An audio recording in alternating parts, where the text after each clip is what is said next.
खरात प्रकरणामध्ये पहिल्या दिवसापासूनची माझी भूमिका ठाम आणि स्पष्टपणाची होती। खरातच्या कोणत्याही आर्थिक व्यवहाराशी, जमिनीमधल्या पार्टनरशिपशी दुरान्वयी माझा संबंध नव्हता। मी कधी कोणत्या महिलेला खरातकडे घेऊन गेले नाही, ना माझा आक्षेपार्ह फोटो व्हिडिओ होता। पण तरीसुद्धा गेले 1.5-2 महिने अतिशय अश्लील अश्लाघ्य भाषेमध्ये विधानं करत, कोणताही पुरावा नसताना माझ्यावर माझ्या कुटुंबियांवरती केलेले आरोप हे अतिशय वेदनादायक होते। आणि म्हणून आता ही माझी लढाई कायद्याच्या चौकटीतून आहे। इतरांप्रमाणे माझ्या कुटुंबियांनी खरातला गुरु मानलं होतं आणि म्हणून जो पाद्यपूजेचा व्हिडिओ होता तो अतिशय जुना व्हिडिओ होता। त्यावेळेस मी आयोगाचे अध्यक्षही नव्हते, पण तरीसुद्धा खरात प्रकरणाचा तपास हा पारदर्शकपणे व्हावा यासाठी मी राज्य महिला आयोगाच्या अध्यक्षपदाचा आणि प्रदेशाध्यक्षपदाच्या अशा दोन्ही पदांचा राजीनामा दिला। तरीसुद्धा ज्या पद्धतीची चिखलफेक झाली, एआयचा वापर करून ज्या पद्धतीचे व्हिडिओ बनवले गेले आणि सातत्याने बदनाम करण्याचं षडयंत्र जे रचलं गेलं, त्याच्यासाठीची ही लढाई कायद्याच्या चौकटीतून।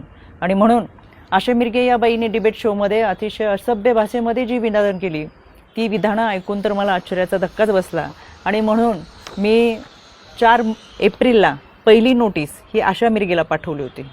कायद्यापासून पळ काढताना स्वतःचा बचाव करण्यासाठी या बाईने ही नोटीस स्वीकारली नाही, म्हणून पोस्ट ऑफिसच्या माध्यमातून 2दा ही नोटीस परत घरी पाठवली। एकूण 3 वेळा नोटीस पाठवली गेली, पण ही नोटीस या बाईने स्वीकारली नाही। अनक्लेम म्हणून ही नोटीस परत आली आणि म्हणून मला माझगाव कोर्टातून फौजदारी फिर्याद दाखल करावी लागली।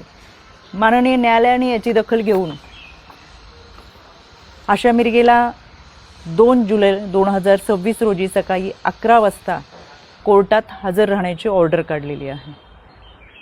त्यावेळेस मी देखील हजर असेलच, कारण की हा लढा आता स्त्रीत्वाच्या सन्मानाचा आहे। यामध्ये आशा मिरगेप्रमाणेच इतर काही महिलांनी देखील कोणताही पुरावा नसताना अतिशय बेताल विधानं केली, सातत्याने बदनाम करण्याचा प्रयत्न केला, आरोप केले। कोणताही पुरावा त्या सादर करू शकला नाही। त्या सगळ्यांना 2 दिवसापूर्वी दिल्ली हायकोर्टातून नोटिसा पाठवलेल्या आहेत। दिल्ली हायकोर्टातसुद्धा मी उपस्थित राहणार आहे। हा लढा स्त्रीत्वाच्या सन्मानाचा, इथून पुढे कोणत्याही महिलेच्या चारित्र्यावरती शिंतोडे उडवले जाऊ नयेत यासाठी हा लढा आहे। आणि म्हणून खऱ्या अर्थानं हा महाराष्ट्र छत्रपती शिवरायांच्या विचारांचा महाराष्ट्र, जिजाऊ सावित्री अहिल्या रमाई भीमाईचा महाराष्ट्र। संपूर्ण वस्त्रात असलेल्या स्त्रीला विवस्त्र करण्याचा प्रयत्न या विकृत मनोवृत्तीच्या लोकांनी केला आणि म्हणून या विकृतीच्या विरोधातला माझा लढा आहे। ही लढाई मी निश्चितपणाने लढेल। पहिल्या दिवसापासून जे सांगत आले ते आजही सांगते।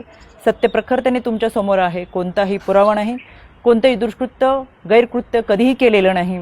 इतरांप्रमाणे आम्ही हे आध्यात्मिक गुरु खरातला मानलं होतं, याच्या पलीकडे आमची कोणतीही भूमिका नव्हती। आणि म्हणून हा लढा मी कायद्याच्या चौकटीतून लढते। 2 जुलै सकाळी 11 वाजता आशा मिरगे हाजीर हो, मी स्वतः माझगाव कोर्टात असेल।